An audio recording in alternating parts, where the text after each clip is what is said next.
بەستمانە باسیەکەی ئەو گەنجەیە کە دامێنی خۆی گردەتەوە ئیلا بگەیەتە حەڵاڵی خۆی کە گەیە حەڵاڵی خوای گەورە دەرگای ئاسمان و بەرەکەتی لێ دەکاتەوە. بۆ ئێمە نەترسین، بەڵام گرنگ لای ئێمە ئەوەیە من و تۆی باوک ئەو دایکە عەزیزانەی کە گوێیان لێمانە و گوێیان لێمان دەبێ ئەوانە شەمومان بە یەکەوە کەراسێنی کەین ئێمە کوڕەکە بخەینە ژێر قەرزاریی زۆر و بڵین وەڵا ئینشاڵڵا خوا بۆتە داتەوە لەکوێ بیداتەوە چونکە ئێمە زۆر جار وتومانە ئەڵێینێشەوە چونکە هاوسەرگیری ئیمامی عەلی هاتە خزمەتی خێزانی پێغەمبەری خوا صلی الله علیه وسلم وتی عەلی چیتەیە؟ وتی پێغەمبەری خوای چم نییە. وتی ئەوەی لەبەرتایە بۆ جەنگ داتناوە. وتی دوای ئەوە مارەکەی ئەوە بوو بەتانیەک و سەرینێک بوو باشترین کچ کە کچی پێغەمبەرە صلی الله علیه وسلم کە ئیمامی عەلی لەنەوەی پێغەمبەرە صلی الله علیه وسلم مارەیەکەیان بەچییە؟ بە سەرینێک بە دۆشەکێ بە لێفەیەکە.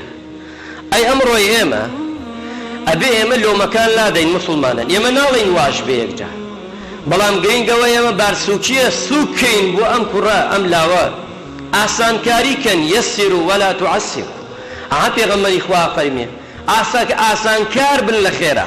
پێغەمبەری خوا هەشتێ بەهاتایە ڕێگای بۆ مسلمانان بۆیە ئاسانەکەی هەڵەبژارد. ئەبێ من و تۆ شوابین. تۆ باوکێبی بۆ کوڕەکە ئەمجا باوکێبی بۆ کچەکە، باوکێبی بۆ کچەکە ئەمجا باوکێبی بۆ کوڕەکەی خۆت عەکسی کەیتەوە. ئەو کاتە و زەواجە سەردەکەوێ. بەڵام من و تۆ ئێمە گرانی کەین بڵین وڵا کاکە بەخوا لە 50 مسقال کەمتر نابێ، بەخوا لە 20 مسقال کەمتر نابێ. ئەمەی من و تۆ دامان ناوە، ئەمە خۆمان دامان ناوە. چونکە هەر مارەیەک زۆر بێ، هەر مارەی تەحدید نەکراوە، بەڵام هەر مارەیەک زۆر بێ بەرەکەتێکیان نییە. مەوەدە و ڕەحمەی کەمە. ئەو زاواتە بە چاوێکی تر سێر کچەکە دەکات، چونکە تۆ پارەیەکی زۆر لێ سندووە.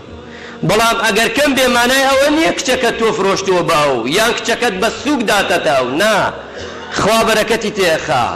ئەو زاوایەت بە چاوی گەورە سێری تۆ ئەکا وەک باوک، و بە چاوی چاک و باشش سێری کچەکەت دەکا و باشتری خزمەت چی دەکا.